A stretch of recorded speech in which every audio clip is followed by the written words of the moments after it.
En medio del funeral de mi hija, mi nieto de 7 años me miró y dijo: «Abuela, la panza de mamá está más grande».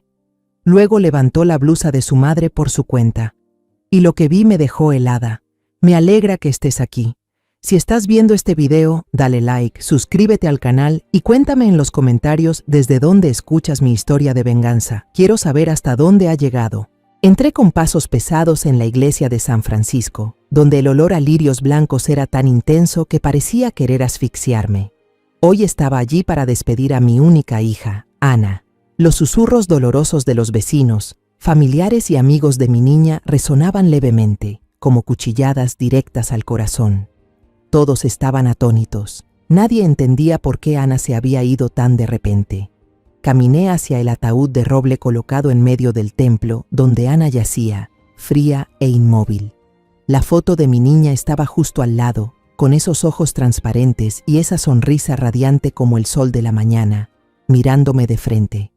A mi lado, Tomás, mi nieto de apenas 7 años, se apretaba contra mí. Su manita pequeña aferraba con fuerza la mía, como si temiera que al soltarme me perdería también.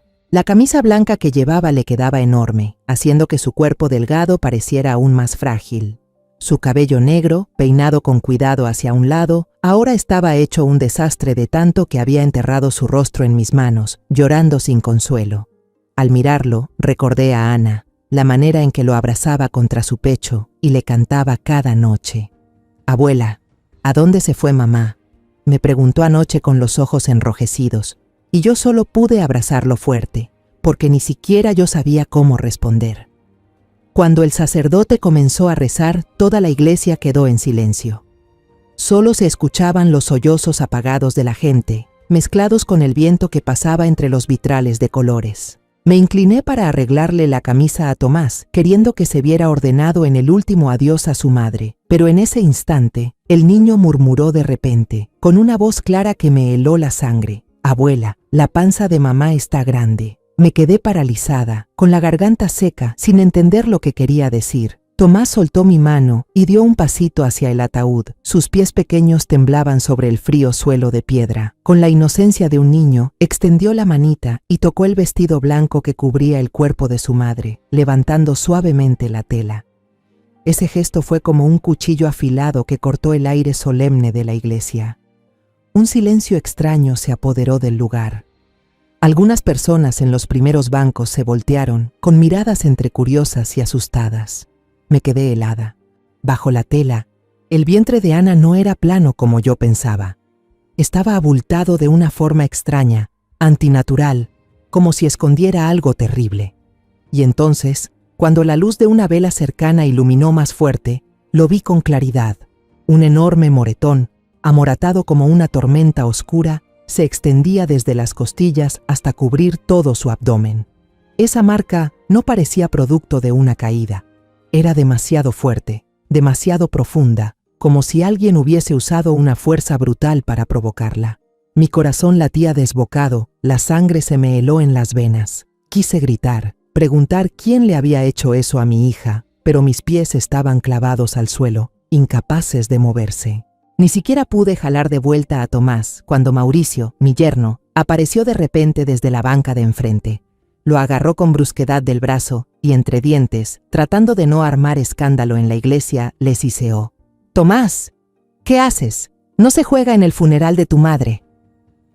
Sus ojos eran duros, pero yo vi el pánico escondido en su mirada, como si temiera que algo quedara expuesto. Tomás rompió a llorar con desesperación. Su grito desgarró el ambiente solemne. «¡Yo no jugaba! ¡Yo lo vi, abuela!». El llanto del niño hizo que toda la iglesia se volteara y algunos comenzaron a murmurar, con los ojos fijos en el ataúd.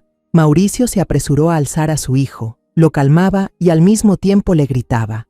Su espalda ancha se colocaba a propósito frente al ataúd, como si quisiera impedir que alguien más mirara.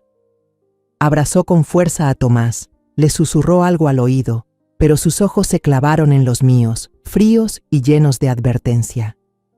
Yo me quedé allí, con la mano temblorosa aferrada al borde helado del ataúd para no caerme. La sensación de impotencia me invadía, como una ola que me arrastraba. Ana, mi hija, a la que yo había dado a luz, a la que había criado, ahora yacía aquí, fría, con heridas que no podía entender. Las palabras de Mauricio resonaban en mi cabeza. Se cayó por las escaleras, trauma en la cabeza.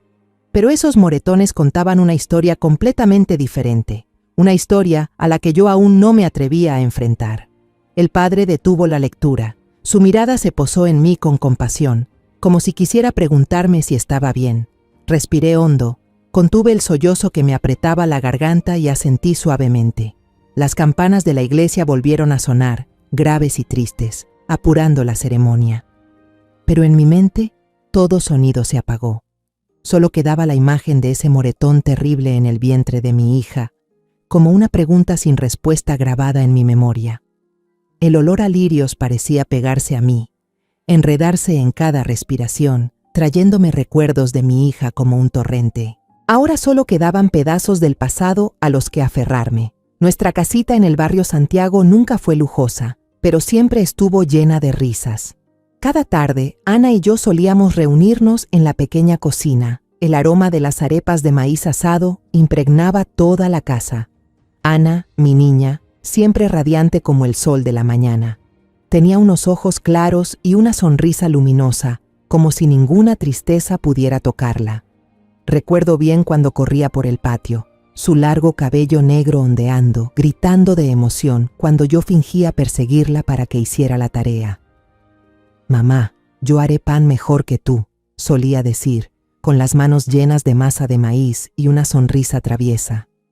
En esos momentos, yo pensaba que serían eternos, pero todo cambió desde que Ana conoció a Mauricio. Él apareció en una misa en la iglesia de San Francisco, un hombre alto, elegante, de palabras dulces. Ana tenía apenas 22 años, recién egresada de la escuela de oficios, trabajando en una pequeña sastrería del pueblo. Mauricio, con su aspecto llamativo y sus promesas de una vida mejor, logró conquistarla. «Mamá, él dice que me dará un hogar, una familia de verdad», me dijo Ana una vez, con los ojos brillando de esperanza. Yo sonreí, le tomé la mano y le advertí que tuviera cuidado.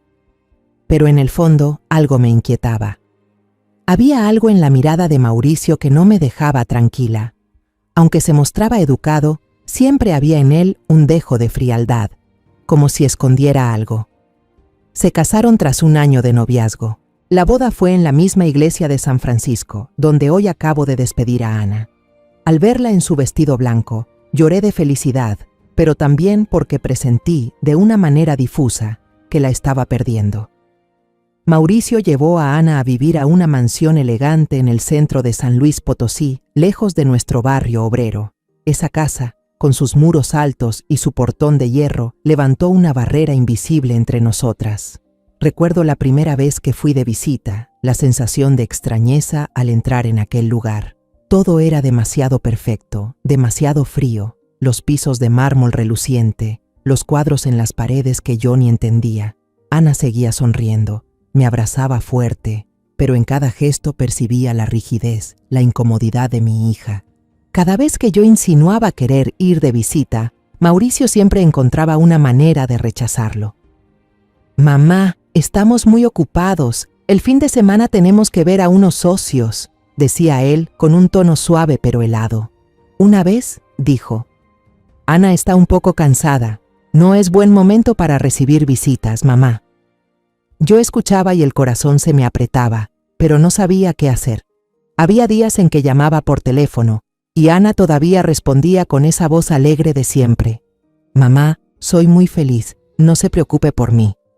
Pero yo soy madre, y escuchaba el temblor en su voz, como si tratara de ocultar algo. Una vez, no me contuve y le pregunté directamente, «Ana, Mauricio, ¿te trata bien?». Ella guardó silencio un instante, y luego soltó una carcajada. «Mamá se preocupa demasiado, él me quiere mucho». Pero esa risa, yo lo sabía, no era verdadera. Era como un velo frágil que escondía un dolor que Ana no quería que yo viera. Las únicas veces que podía ver a Ana eran en las celebraciones grandes de la iglesia. Siempre iba acompañada de Mauricio, parado a su lado como una sombra. Me saludaba, pero solo con frases frías y de compromiso. «¿Cómo está, mamá?». Si necesita algo, avíseme. Yo solo asentía, fingiendo calma, pero por dentro siempre me invadía la inquietud. Una vez noté que Ana llevaba manga larga a pesar del calor sofocante. Cuando le pregunté, ella sonrió forzada. «Mamá, en la casa tenemos aire acondicionado. Me siento fresca». Quise seguir preguntando, pero la mirada de Mauricio, cortante como un cuchillo, me obligó a callar. De vez en cuando intentaba llamarla en horarios en los que suponía que Mauricio no estaba en casa. Una vez, Ana contestó, con una voz diminuta. «Mamá, estoy ocupada limpiando, luego le devuelvo la llamada». Pero esa llamada nunca llegaba. Empecé a tener miedo. Miedo de que mi hija estuviera viviendo en una jaula a la que yo no podía acceder. Llegué a contarle a mi amiga cercana, la señora Carmen, que estaba preocupada por Ana. Ella me tomó la mano y me dijo: «Magdalena, eres madre. Debes confiar en tu instinto. Pero cuidado, no empujes a Ana más lejos». Sus palabras me dejaron el alma pesada, porque sabía que no tenía pruebas, solo una angustia que crecía cada día. Hace 2 días, mientras yo cosía en el portal, el teléfono sonó de manera seca, como un mal presagio. Era Mauricio. Su voz sonaba alterada, pero curiosamente sin pizca de dolor. «Mamá, Ana». Ella se cayó por las escaleras. La llevé al hospital, pero el doctor dijo que no sobrevivió. El golpe en la cabeza fue muy fuerte. La aguja cayó de mis manos y rodó por el suelo de tierra. No recuerdo si grité o si solo lloré en silencio. Sentí que el mundo entero se derrumbaba. Esa noche me senté frente al retrato de mi esposo Esteban, que había partido hacía 10 años. Lloré hasta quedarme sin lágrimas, rogándole que protegiera a Ana, convencida de que había sido solo un accidente desgraciado.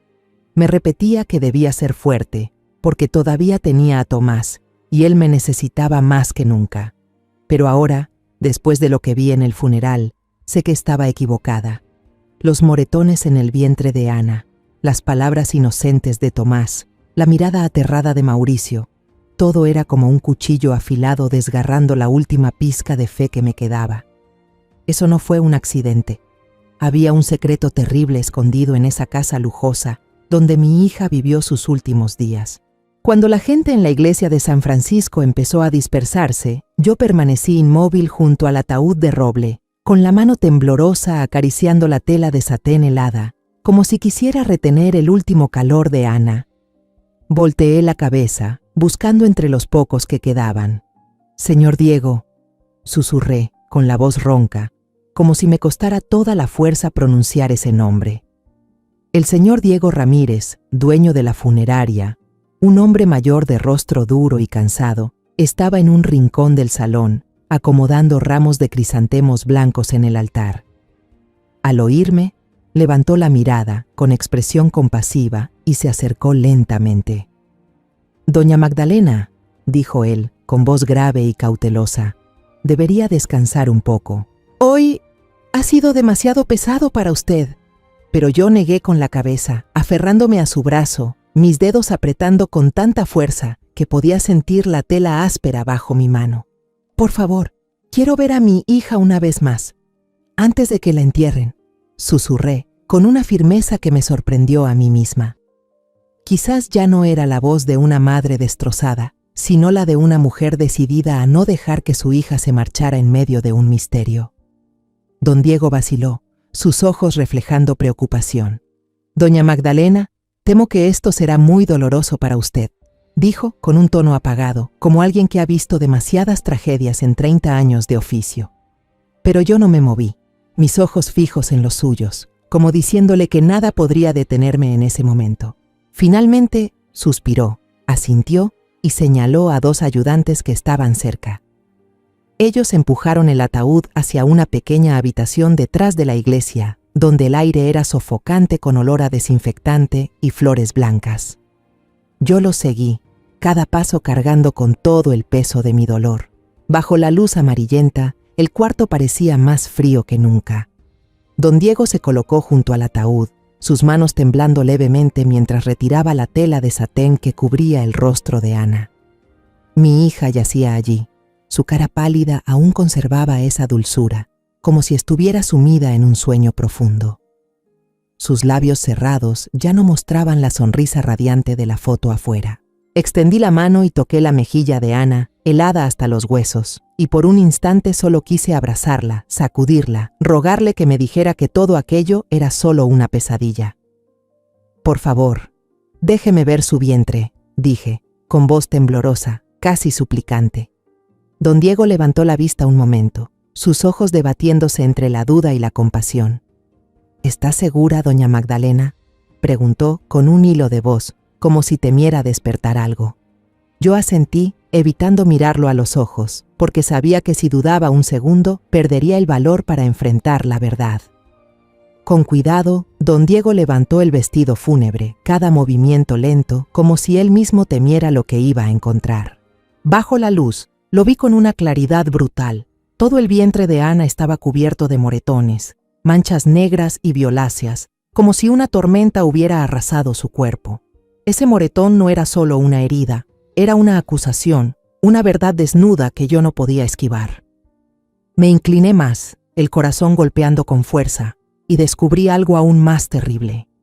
En la cabeza, en el rostro de Ana, no había ni un golpe, ni un rasguño. Ninguna señal de una caída por las escaleras, como había dicho Mauricio. Todo giraba en mi mente, el mundo desmoronándose. Si no fue una caída, ¿qué le había quitado la vida a mi hija? Don Diego permanecía junto a mí, con el ceño fruncido, los ojos apagados como si librara una lucha interna. «Sé lo que está pensando», dijo, apenas audible. «Esto no parece un accidente, doña Magdalena. Llevo 30 años en este oficio. Una lesión por un golpe tan fuerte y concentrado en un solo lugar. Es muy inusual». Sus palabras fueron como un cuchillo, confirmando los gritos de mis sospechas. Me aferré con fuerza al borde metálico de la mesa, mis nudillos blancos, la garganta cerrada, incapaz de pronunciar palabra. Quería gritar, quería arrojarle la verdad en la cara a Mauricio, preguntarle qué le había hecho a mi hija, pero mi cuerpo se quedó inmóvil, como una estatua atrapada por el dolor. Las campanas de la iglesia resonaban, graves y tristes, apremiando la hora del entierro. Me incliné y besé suavemente el cabello de Ana.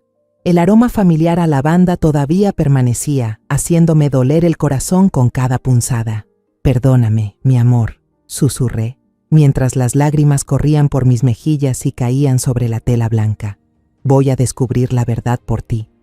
Don Diego cubrió con cuidado la tela, su mirada llena de compasión, pero yo sabía que no podía ayudarme más. Esta era mi lucha y debía enfrentarla sola. Al salir de la pequeña habitación, el aire en la iglesia ya no se sentía tan pesado, pero mi corazón seguía igual. Vi de reojo a Mauricio, parado al final del pasillo, su figura alta recortada bajo la tenue luz de las velas. Me miraba fijamente, con ojos afilados como cuchillos, llenos de amenaza, como advirtiéndome que no siguiera escarbando. En ese instante, un escalofrío me recorrió la espalda.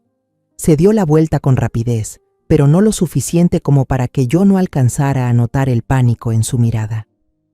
En ese momento, todas mis dudas se encendieron en certezas. La muerte de Ana no era algo simple. Mauricio sabía algo y estaba intentando ocultarlo. 2 días después del funeral, estaba frente a la pesada puerta de hierro de la mansión donde Ana había vivido. Entré en la casa que para ella fue un hogar, pero que para mí era un lugar frío, lleno de secretos oscuros.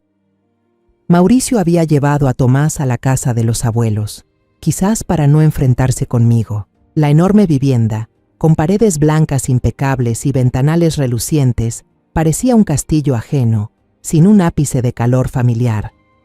Empujé la puerta, y el chirrido de las bisagras sonó como una advertencia. El aire dentro era denso, impregnado de olor a pintura fresca y algo helado, indescriptible. Fui directo a la habitación de Ana, donde ella solía dormir, donde soñaba sueños que ahora solo vivían en mis recuerdos. La puerta estaba entreabierta. La empujé suavemente, y de inmediato el perfume de lavanda, tan suyo, me golpeó. Ese aroma, tan tierno como ella misma, aún permanecía en la almohada blanca, solitaria sobre la cama. El corazón se me encogió, como si alguien lo apretara con fuerza. Me quedé inmóvil un instante, con la mano sobre el borde de la almohada, imaginando que Ana aún estaba allí, sonriéndome como cuando era niña. «Mamá, quiero dormir un poquito más», solía decirme con voz mimada cada domingo por la mañana. Ahora solo el silencio pesaba sobre mi pecho. Comencé a recoger las cosas de Ana, cada vestido, cada blusa, doblados con cuidado y guardados en cajas de cartón. Cada prenda traía consigo un recuerdo. El vestido azul claro que le cosí cuando cumplió 18 años. El suéter rojo que tanto le gustaba ponerse en los días fríos de invierno. Trabajaba en silencio, intentando contener las lágrimas, pero cada vez que tocaba una de sus cosas, el alma se me retorcía. Mi Ana, la muchacha dulce con una sonrisa como el sol de la mañana, ahora solo me quedaba en pedazos. Cuando abrí el cajón de roble pegado a la pared, mi mano se detuvo. Escondida en el fondo, bajo una fina capa de polvo, había una cajita de madera, del tipo que las muchachas suelen usar para guardar recuerdos valiosos. Era pequeña, con grabados sencillos, pero parecía esconder un mundo de secretos. La tomé con las manos temblorosas, el corazón latiendo con fuerza, como si estuviera a punto de tocar algo prohibido. Me senté en la orilla de la cama, la coloqué sobre mis piernas y con cuidado levanté la tapa. Lo que vi adentro me dejó helada. Un carnet de control prenatal de la Clínica Gineco-Obstétrica de San Luis Potosí, donde se leía claramente que Ana tenía 12 semanas de embarazo. Un paquete de ecografías en blanco y negro, mostrando la diminuta silueta de una vida que aún no nacía. Y varias hojas escritas a mano, con una letra temblorosa, algunas manchadas por lágrimas. Pasé cada página, cada línea de Ana, como si fueran cuchilladas directas al corazón. Él volvió a enojarse y me golpeó fuerte en el vientre, escribió Ana. Pero yo creo que cuando sepa que estoy embarazada, va a cambiar. Sus palabras estaban llenas de esperanza, pero también de dolor. En la siguiente hoja, la letra se veía aún más temblorosa. No me atrevo a decirle a mamá, me da miedo que se preocupe. Voy a aguantar, por nuestra familia. Y la última línea, como un grito de auxilio silencioso. Me duele mucho el vientre, mamá. Solo le pido a Dios que mis hijos estén bien. Mientras ellos estén sanos, yo todavía tengo esperanza. Leía mientras las lágrimas caían sobre los papeles frágiles. Ana, mi hija, había soportado un sufrimiento del que yo no tenía idea. Se lo había guardado para no preocuparme. Abracé con fuerza la cajita de madera, como si quisiera abrazar a Ana, pidiéndole perdón por no haber visto las señales, por haberla dejado sola en esa oscuridad. En ese instante, el sonido de una llave en la puerta principal retumbó seco, como una advertencia. Me sobresalté, recogí rápido las hojas esparcidas por el suelo, guardé la caja de madera en mi bolso y sentí que el corazón se me salía del pecho. Mauricio entró, con un olor a humo de cigarro y un perfume barato que no era el de Ana. Se quedó en el marco de la puerta, alzando apenas una ceja al verme. ¿Todavía está aquí, suegra?, preguntó, con voz monótona, pero fría. Le dije que me dejara encargarme a mí. Su sonrisa apenas dibujada me provocó un escalofrío, como si intentara ocultar algo. Contuve la rabia que me quemaba por dentro y forcé mi voz a sonar tranquila. «Quiero empacar yo misma las cosas de mi hija», respondí seca, sin apartar la mirada de él. Mauricio se cruzó de brazos y se recargó en la pared, mirándome con indiferencia, como si yo fuera una intrusa. «Haga lo que quiera», dijo con una calma calculada. «Pero no tarde demasiado, Tomás me está esperando en casa». El nombre de Tomás me atravesó el pecho como un cuchillo, pero sabía que él solo lo usaba como excusa para sacarme de ahí. Apreté la caja y la bolsa contra mí, esquivando su mirada, y pasé por su lado con paso rápido. Cuando salí de la casa, ya estaba oscureciendo. El aire helado se colaba bajo mi chal.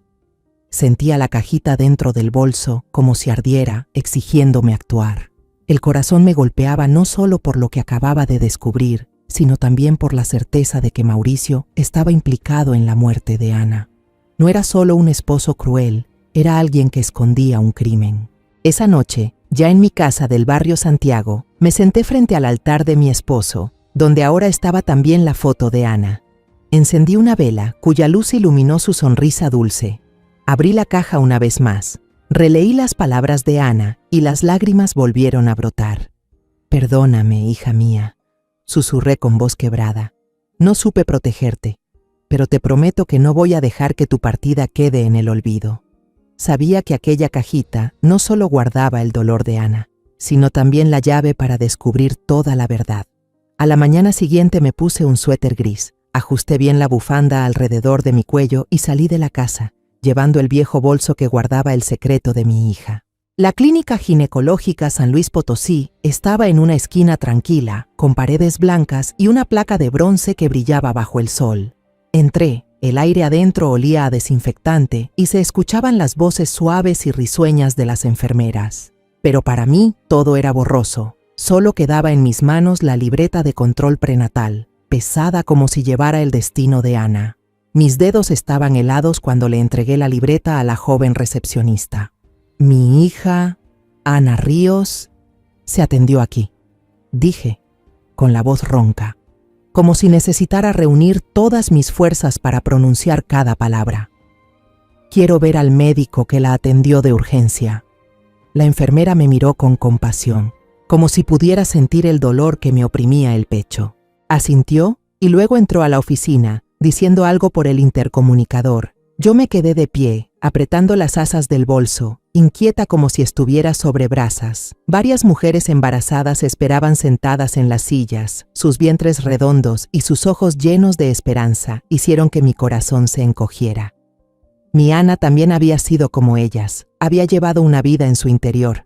Había soñado con una familia feliz. Pero ahora, ella era solo un recuerdo.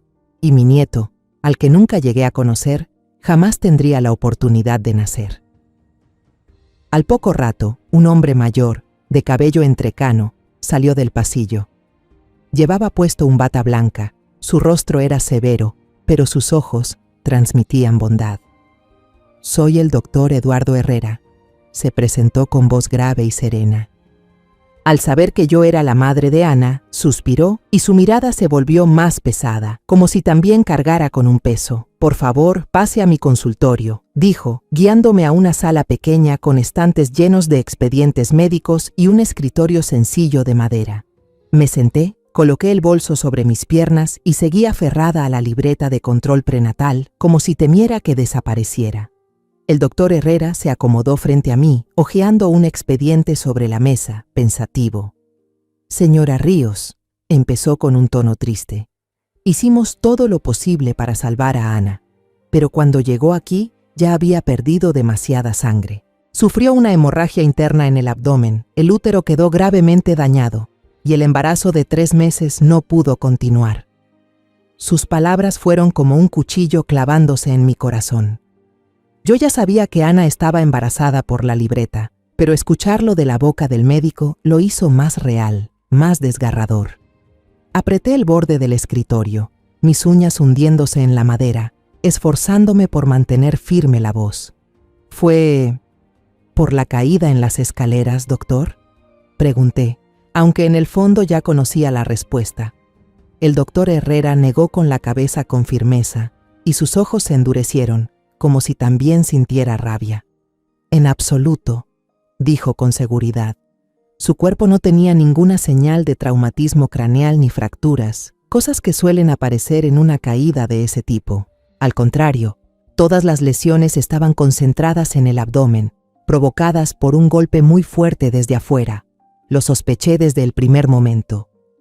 Las palabras del doctor fueron como una ráfaga de viento helado, atravesando mi mente y confirmando aquello que yo temía.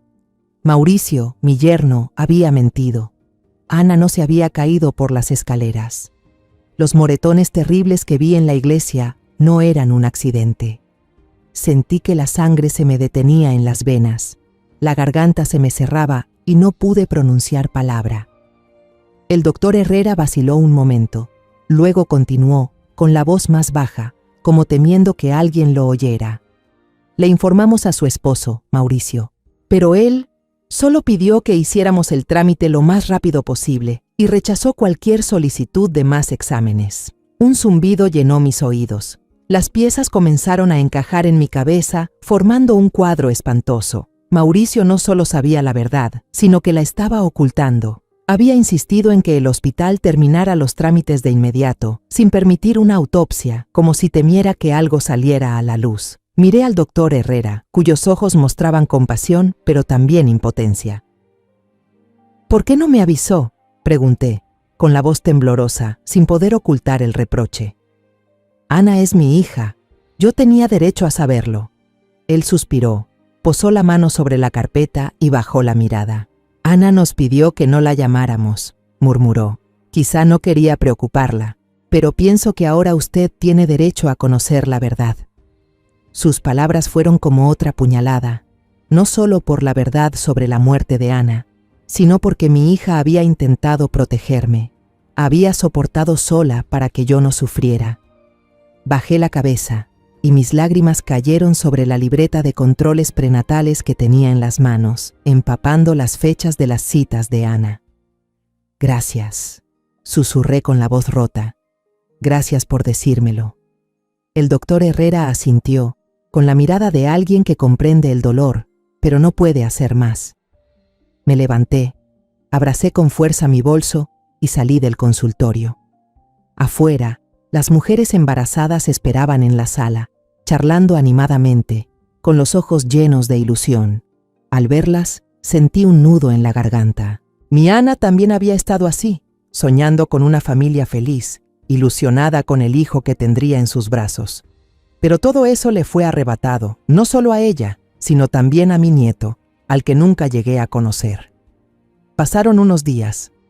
Fui al mercado central de San Luis Potosí para comprar un ramo de crisantemos blancos, las flores favoritas de Ana, para colocarlas junto a su retrato, esperando que su aroma aliviara un poco mi dolor. El mercado aquel día estaba lleno de gente. Las voces de vendedores y compradores se mezclaban con el olor de la fruta madura y de tamales recién hechos. Caminé despacio, apretando contra mi pecho la canasta con flores, con el corazón pesado. Cada crisantemo blanco me recordaba a Ana, a aquellos días en que era una niña y corría por el campo cerca de casa, con flores en la mano, riendo a carcajadas. «Mamá, quiero ponerlas en el altar de papá». Ahora las compraba para ponerlas en su propio altar, y ese pensamiento me desgarraba por dentro. Pasé frente a los puestos, tratando de concentrarme en escoger las flores, pero mi mente volvía una y otra vez a Mauricio, a lo que le había hecho a mi hija. Al pasar frente al café El Paraíso, un lugar elegante con grandes ventanales y muebles de madera brillante, levanté la vista por casualidad y la escena me dejó helada.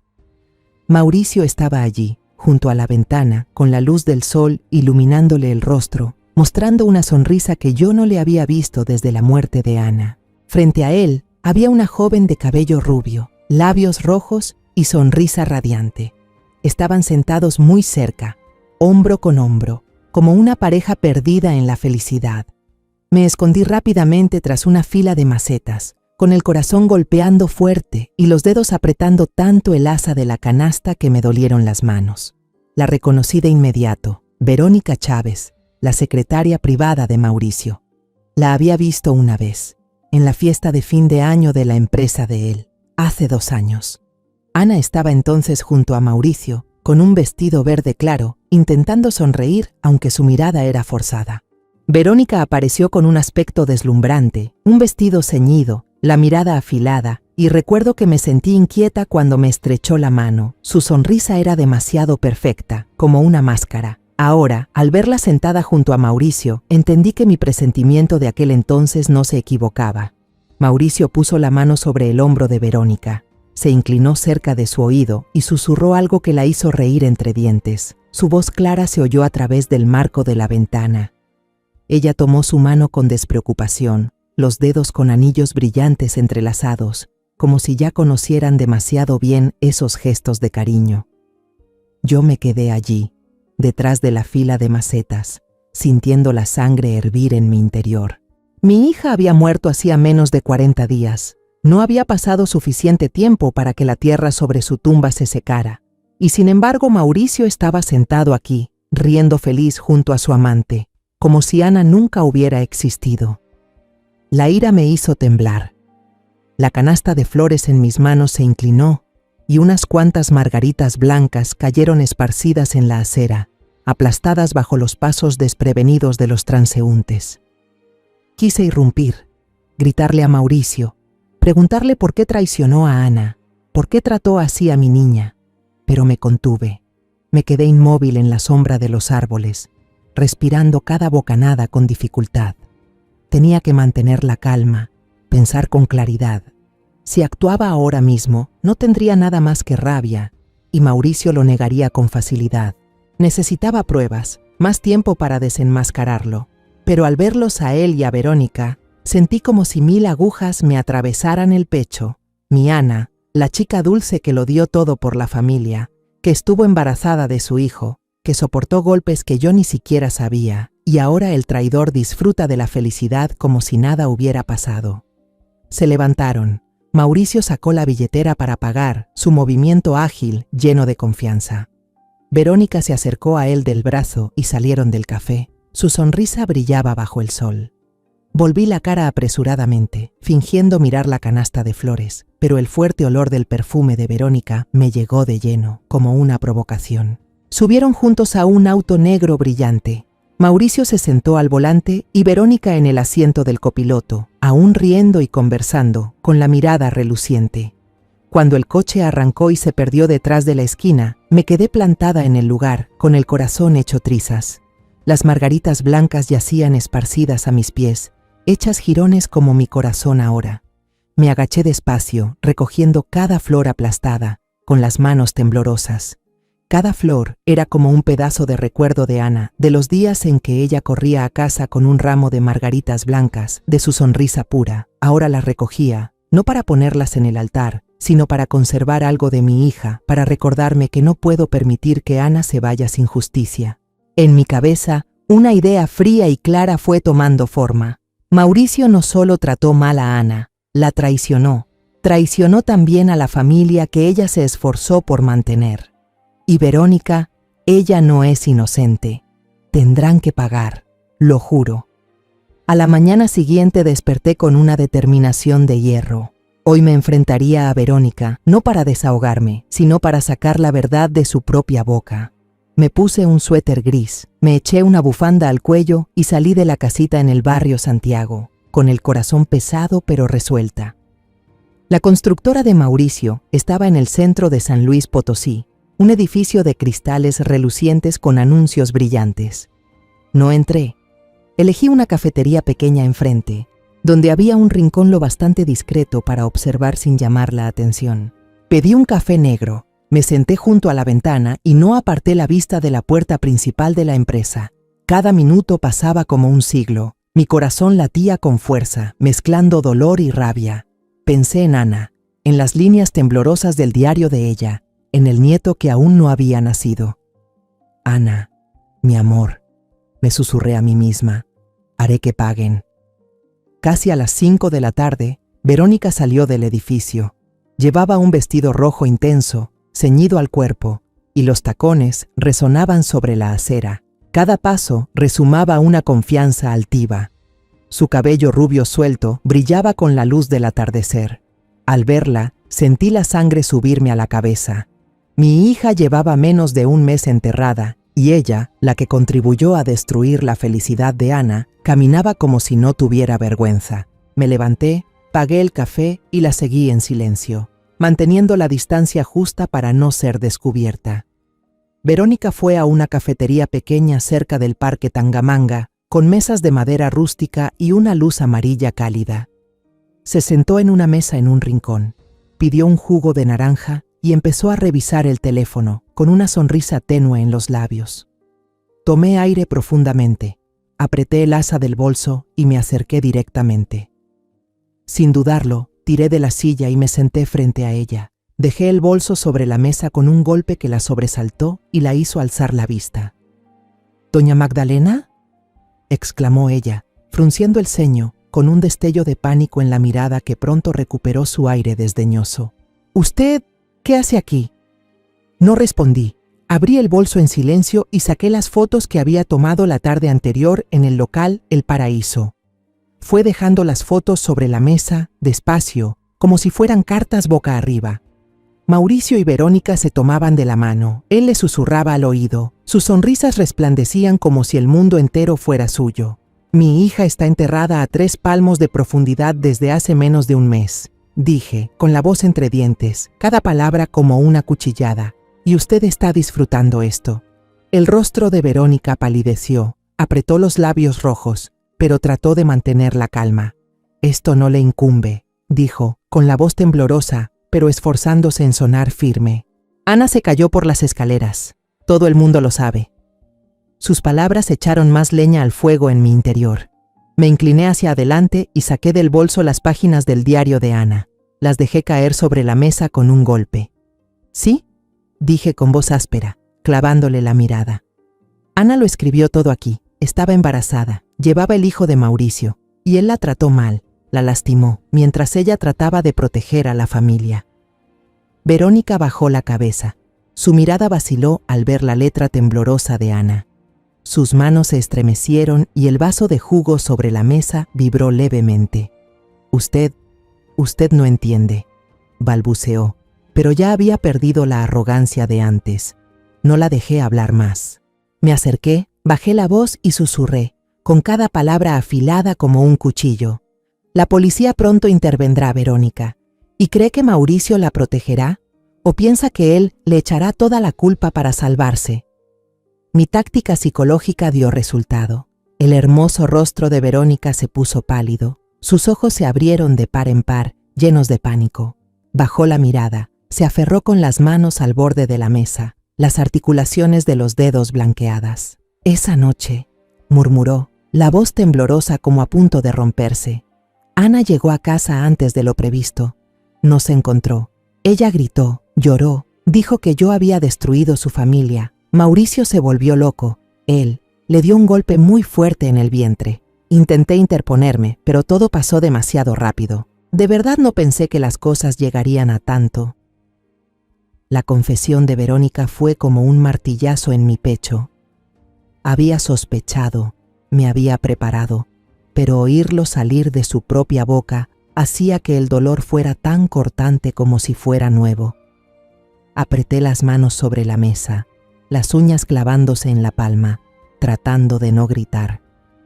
Ana, mi hija, había sido traicionada dentro de su propia casa, y entonces, en un arranque de ira, Mauricio le quitó la vida a mi hija, a la nieta que ni siquiera llegó a nacer. Miré a Verónica. Ella estaba sentada, temblando, con el rostro sin una gota de sangre. Tú lo ayudaste, dije, con la voz fría como el hielo. Dejaste morir a mi hija entre el dolor. Verónica alzó la vista, las lágrimas bajando por sus mejillas, pero yo ya no sentía ninguna compasión. Yo no quise eso, sollozó. No sabía que todo llegaría tan lejos. No la dejé hablar más. Recuperé las fotos y las páginas del diario, las guardé con cuidado en mi bolso y me levanté. Tú y Mauricio no podrán escapar, pensé, con una determinación que ardía dentro de mí. Haré que ambos paguen por lo que le hicieron a mi hija. Me di la vuelta y salí del café, dejando a Verónica allí sentada, aturdida, los hombros temblando. La confesión de Verónica seguía resonando en mi cabeza, como una llama que no se apaga, empujándome a actuar. Sabía que solo confiar en la ley no sería suficiente para hacer que Mauricio pagara. Él no solo le había arrebatado la vida a Ana y a la nieta que aún no nació, sino que además vivía feliz con su amante, como si mi hija jamás hubiera existido. Quería que probara el remordimiento, que viviera en el miedo, que sintiera la presencia de Ana en cada respiración, en cada instante de su vida. Cada mañana me levantaba temprano y salía al mercado central de San Luis Potosí cuando todavía había neblina. Elegía ramos de crisantemos blancos e inmaculados, la flor que más le gustaba a Ana, de la vendedora mayor en la esquina del mercado. «¿Doña Magdalena, otra vez trae crisantemos hoy?», preguntó la señora con la mirada amable pero curiosa. Yo solo asentí, sin decir nada, con el corazón pesado. Esas flores no eran para el altar de Ana, sino un mensaje dirigido a Mauricio. Le pedí a un muchacho del mercado que llevara el ramo hasta la oficina de él y lo dejara justo frente a la puerta de su despacho. Me imaginé la cara de Mauricio al ver los crisantemos blancos, como un recordatorio de la sonrisa de Ana, de lo que él había destruido. «Déjalo ahí, no hace falta decir quién lo envió», le dije al muchacho, dándole una propina, la voz fría pero por dentro sintiendo un torbellino. Por la noche, cuando el barrio Santiago caía en silencio, me sentaba en mi cuartito, ante la tenue luz de una vela junto a la foto de Ana. Saqué la imagen de la ecografía de la cajita de madera, miré la pequeña forma del nieto que nunca pude sostener. Me temblaban las manos al tomar el bolígrafo y escribí en la foto, con la letra temblorosa: «Devuélveme a mi hijo, Mauricio». Cada trazo era un puñal que quería grabar en su mente. Caminé en silencio hasta la mansión de Mauricio, bajo la tenue luz de la luna, y metí la foto en su buzón. Me quedé allí un rato, mirando la casa fría, imaginando a Mauricio abriendo el buzón al amanecer, con el rostro pálido al ver esa frase. Quería que sintiera que Ana lo estaba observando, que no pudiera escapar del fantasma de su culpa. No pasó mucho tiempo antes de que mis acciones empezaran a surtir efecto. Una mañana, yendo al mercado a comprar verduras, oí a la vecina de Mauricio cuchichear con la vendedora de pescado. «Ese Mauricio está raro. Últimamente, se pasa las noches en vela, va y viene por el porche, fuma sin parar». Hubo una vez que lo oímos murmurando solo. Me quedé ahí, fingiendo escoger un manojo de cilantro, pero por dentro no pude evitar estremecerme. Él tenía miedo, estaba atormentado, tal como yo quería. Otro vendedor se metió en la conversación. Ayer lo vi sentado en la puerta, con una botella en la mano, los ojos enrojecidos, repitiendo: «No, no fue mi culpa», como un poseído. Sus palabras me produjeron satisfacción y dolor a la vez. Satisfacción porque Mauricio estaba pagando, pero dolor porque sabía que, aunque él se derrumbara, mi Ana no iba a volver. Pero yo quería ir más lejos. Solo las flores y las ecografías no bastaban. Quería que Mauricio viviera atormentado, que escuchara la voz de Ana en cada rincón oscuro. Recordé la canción de cuna que Ana solía cantarle a Tomás cada noche: «Duerme, mi amor», con una melodía suave, como una caricia. Una idea audaz brilló en mi cabeza. Busqué al señor Juan, un electricista conocido del barrio que había arreglado las luces de mi casa años atrás. «Señor Juan», le dije con la voz baja pero decidida, «necesito que me ayude con algo, pero no pregunte por qué». Me miró, curioso, pero no se negó. Lo llevé a la mansión de Mauricio una tarde, cuando él y Tomás no estaban. «Hay una radio vieja en el garaje de esta casa», le dije.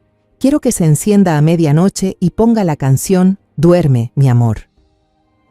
El señor Juan frunció el ceño, claramente sin entender mi intención, pero asintió. «Está bien, doña Magdalena. ¿Está segura? Esto no es normal». Yo solo asentí, con la mirada firme. «Sé lo que hago». Esa noche, el señor Juan entró en el garaje a escondidas y ajustó la radio vieja para que se encendiera sola a medianoche, repitiendo la canción de cuna de Ana. Yo me quedé fuera de la reja, viéndolo trabajar por una rendija, el corazón latiéndome con fuerza, entre la ansiedad y el miedo. Pero sabía que debía hacerlo, por Ana, por la verdad.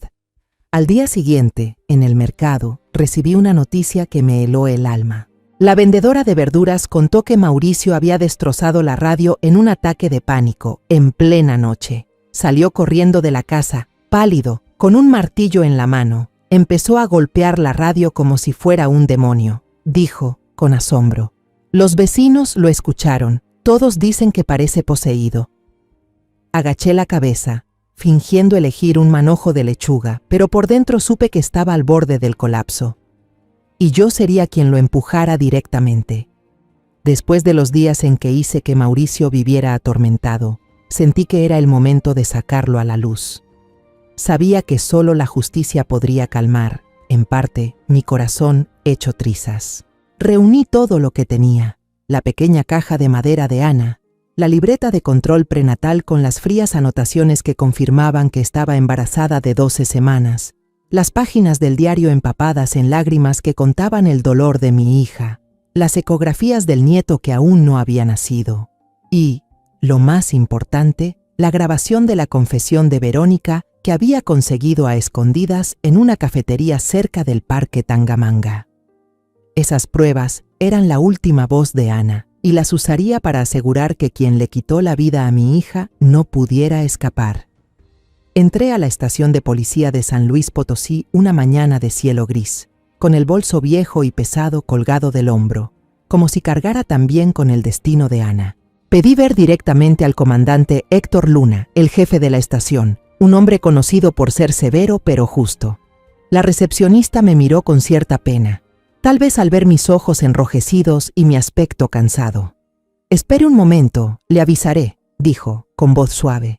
Me senté en la sala de espera, apretando la correa del bolso, inquieta como si estuviera sobre brasas. A cada minuto que pasaba, pensaba en Ana, en su sonrisa dulce y en las líneas del diario. «Me duele la barriga, mamá». Apreté la mano con más fuerza y me dije que hoy empezaría la última batalla para conseguir justicia por mi hija. El comandante Héctor Luna apareció, un hombre de mediana edad con el rostro endurecido y los ojos afilados. Me invitó a su despacho y señaló la silla frente a su escritorio. «Señora Ríos, ¿por qué ha venido?», preguntó con voz grave y cauta.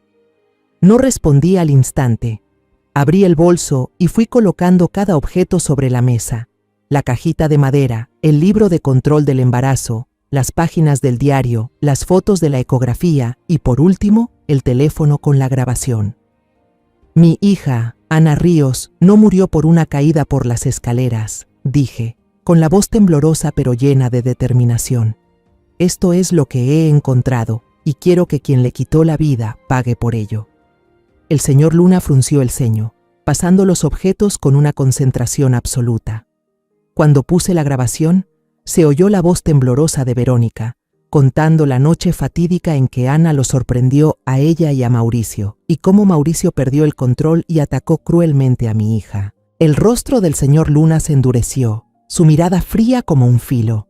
«Esto es suficiente para abrir una investigación penal, señora», dijo, con voz grave pero firme. «Pero tiene que estar preparada para un camino largo. Casos así no son fáciles». Lo miré fijamente, sin titubear. «Estoy preparada», respondí, con voz decidida, con tal de que se haga justicia para mi hija. Al día siguiente me avisaron que la policía había irrumpido en la oficina de Mauricio justo cuando él salía. Yo no estuve allí, pero me imaginé la escena. Mauricio, con su traje impecable y la sonrisa satisfecha, de pronto en pánico al verse rodeado por los policías, esposado ante la mirada atónita de sus colegas. «Soy inocente, se equivocan». Escuché que gritaba, intentando resistirse, pero la voz le sonó ahogada, llena de pánico. Lo que me rompió el corazón fue saber que Tomás, mi pequeño nieto, había visto cómo arrestaban a su padre. El niño gritó, abrazando con fuerza el osito que Ana le cosió, llamando a su papá en desesperación. Quise correr a abrazarlo, decirle que todo estaría bien, pero supe que era mejor que sufriera una vez a que viviera toda la vida engañado por un padre como Mauricio. La audiencia preliminar se celebró unas semanas después. Llevé un traje negro sencillo y me senté en la primera fila, con la mano apretando el pañuelo bordado con margaritas que Ana me había regalado. El aire en la sala estaba denso.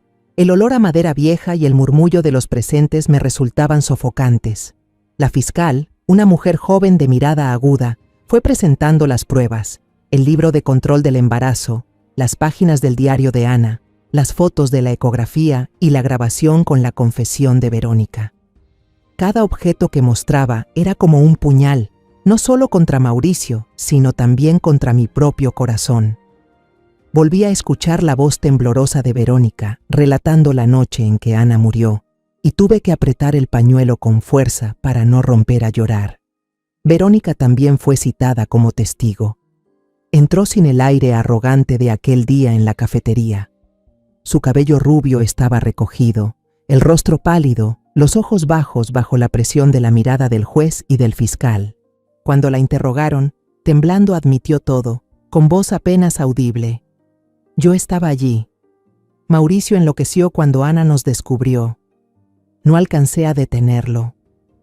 Esas palabras hicieron murmurar a toda la sala del tribunal, pero para mí solo eran la confirmación de lo que ya sabía.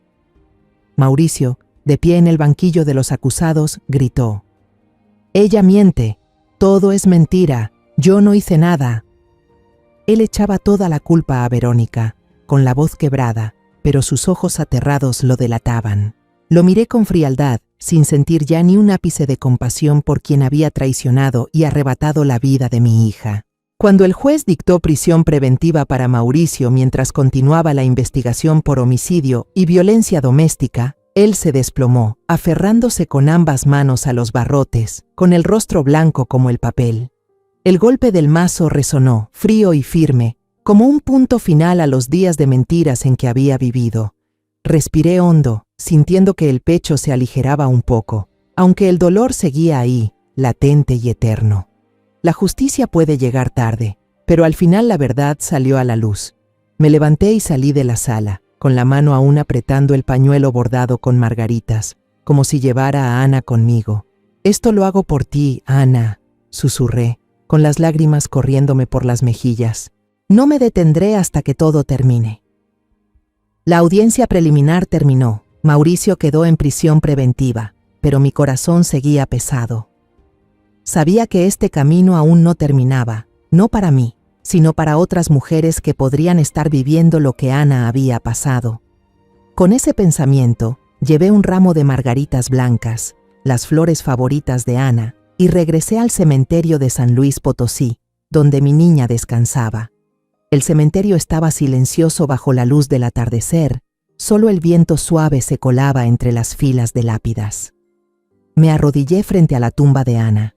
Puse el ramo de margaritas sobre la piedra fría y pasé la mano por las letras con su nombre. «Ana, mi amor», susurré con la voz quebrada, «todo ha terminado. El mal pagará su precio. Descansa en paz». Las lágrimas rodaron por mis mejillas, empapando la tierra y mezclándose con los pétalos que caían. Me quedé allí, recordando la sonrisa de Ana, los días en que hacíamos tamales juntas en la pequeña cocina del barrio Santiago, la forma en que me abrazaba y decía: «Mamá, eres la mujer más fuerte que conozco». Ahora solo deseaba haber sido más fuerte, haber reconocido las señales, haber salvado a mi niña de la oscuridad de Mauricio, pero no podía dejar que el dolor me hundiera. Ana soportó en silencio para protegerme, y yo no podía permitir que su sacrificio fuera en vano. A la mañana siguiente fui a la oficina de Las Mujeres Valientes, una organización sin fines de lucro en San Luis Potosí que apoya a las víctimas de violencia doméstica. La oficina estaba en un edificio pequeño, con las paredes pintadas de azul claro y carteles que animaban a las mujeres a levantarse y defenderse. Entré con mi bolso apretado contra el pecho, dentro de él la caja de madera de Ana, con el corazón lleno de determinación, pero también de nervios. Nunca había pensado en hacer algo grande, pero sabía que esta era la manera de seguir viviendo, de mantener a Ana viva en mis acciones. Señora Teresa, la directora de la organización, era una mujer de mediana edad con una mirada bondadosa, pero firme. Me invitó a sentarme en una silla de madera dentro de una pequeña oficina, donde en la pared colgaban muchas cartas de agradecimiento de mujeres que habían recibido ayuda de la organización. «Señora Ríos, ¿qué la ha traído hasta aquí?», me preguntó, con una voz cálida pero muy seria. Respiré hondo y empecé a contar mi historia, desde el día en que Ana murió, la terrible marca morada en su vientre, hasta las páginas del diario, la confesión de Verónica y el juicio que acababa de terminar. No pude contener las lágrimas cuando hablé de Ana, de mi nieto que no alcanzó a nacer, y de la culpa por no haber protegido a mi hija. No pude salvar a mi hija, dije con la voz temblorosa, apretando con fuerza la caja de madera que tenía sobre las piernas. Pero quiero dedicar el resto de mi vida a ayudar a que otras mujeres no caigan en esa tragedia. La señora Teresa escuchaba, y su mirada se volvió más pesada, pero enseguida tomó mi mano con fuerza. Su mano cálida me transmitía energía.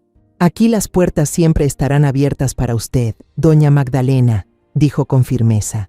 «La historia de usted y de Ana será nuestra inspiración, y estoy segura de que dará esperanza a muchas personas». Desde ese momento, comencé a trabajar como voluntaria en Mujeres Valientes. Repartía volantes en el mercado central, donde los comerciantes me miraban con curiosidad, pero también con respeto. «Doña Magdalena, usted es realmente fuerte», me dijo una vendedora de flores cuando le entregué un volante que explicaba cómo reconocer los signos de la violencia doméstica. Yo solo sonreí, pero en mi interior sabía que no era tan fuerte como pensaban. Solo estaba haciendo lo que Ana hubiera querido que hiciera. Por las tardes iba a la cocina del refugio, preparaba ollas de sopa caliente, cortaba pan de maíz y conversaba con mujeres que intentaban escapar de sus propios infiernos. Cada relato que escuchaba, cada lágrima que caía, me recordaban a Ana, pero también reforzaban mi determinación. Lo más importante era que pasaba horas escuchando a esas mujeres. Algunas contaban sobre las palizas de sus esposos, otras susurraban el miedo a ser abandonadas si se atrevían a hablar. Yo las abrazaba, les sostenía la mano y les decía que no estaban solas. Perdí a mi hija por no reconocer las señales. Le dije una vez a una joven, con los ojos hinchados de tanto llorar por su esposo violento: «Pero tú aún tienes la oportunidad. No guardes silencio como lo hizo mi hija». Esas palabras no eran solo un consejo, también eran un recordatorio para mí de que debía seguir adelante para que nadie más sufriera lo que sufrió Ana. De vez en cuando, al regresar a mi casa vacía en el barrio Santiago, encendía una vela frente al retrato de Ana.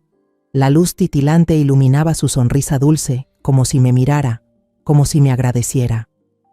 «Ana, ¿ves esto?», susurraba, con lágrimas corriendo por mis mejillas. «Estoy protegiendo a otras mujeres en tu lugar. No pude salvarte, pero no permitiré que nadie más se vaya en silencio». Me quedaba ahí, bajo la tenue luz de la vela, sintiendo una extraña paz. El dolor seguía ahí, pero ahora estaba transformado en un propósito más grande. Ya no era solo una madre que había perdido a su hija, era una mujer que luchaba por Ana, por Tomás y por todas aquellas que necesitaban ser escuchadas. Cada vez que salgo de la casa de refugio, llevo conmigo un ramo de margaritas blancas y las coloco frente a la tumba de Ana. Me arrodillo, acaricio la lápida y digo: «Hija mía, mamá seguirá adelante, te lo prometo». Una brisa suave pasa, llevando consigo el aroma de las flores, como si Ana me estuviera respondiendo. Y en ese instante supe que, aunque ya no esté aquí, el alma de Ana sigue acompañándome en cada paso, en cada acción y en cada palabra que digo para proteger a los demás. De todo lo que he vivido, quiero enviarles un mensaje: nunca guarden silencio ante la violencia y la injusticia. El silencio solo hace más grande el dolor, convierte a los malvados en poderosos y a los inocentes en víctimas. Si tienen un presentimiento, una señal extraña, confíen en ella. Actúen a tiempo, no dejen que las cosas lleguen demasiado lejos como le pasó a mi hija. No esperen a perder algo para darse cuenta del valor de la verdad y la fuerza de la voz. Porque a veces, el silencio se convierte en cómplice del crimen. La historia que acaban de escuchar ha cambiado nombres y lugares para proteger la identidad de las personas involucradas. No la contamos para juzgar, sino con la esperanza de que alguien escuche y se detenga a reflexionar. ¿Cuántas madres están sufriendo en silencio dentro de su propio hogar? En verdad me pregunto, si estuvieran en mi lugar, ¿qué harían? ¿Elegirían callar para mantener la paz? ¿O tendrían el valor de enfrentarlo todo para recuperar su propia voz? Quiero saber su opinión, porque cada historia puede convertirse en una vela que ilumine el camino de alguien más. Dios siempre bendice, y estoy segura de que el coraje nos llevará a días mejores. Por ahora, en la pantalla final dejaré 2 de las historias más queridas del canal. Estoy convencida de que les sorprenderán. Gracias por quedarse conmigo hasta este momento.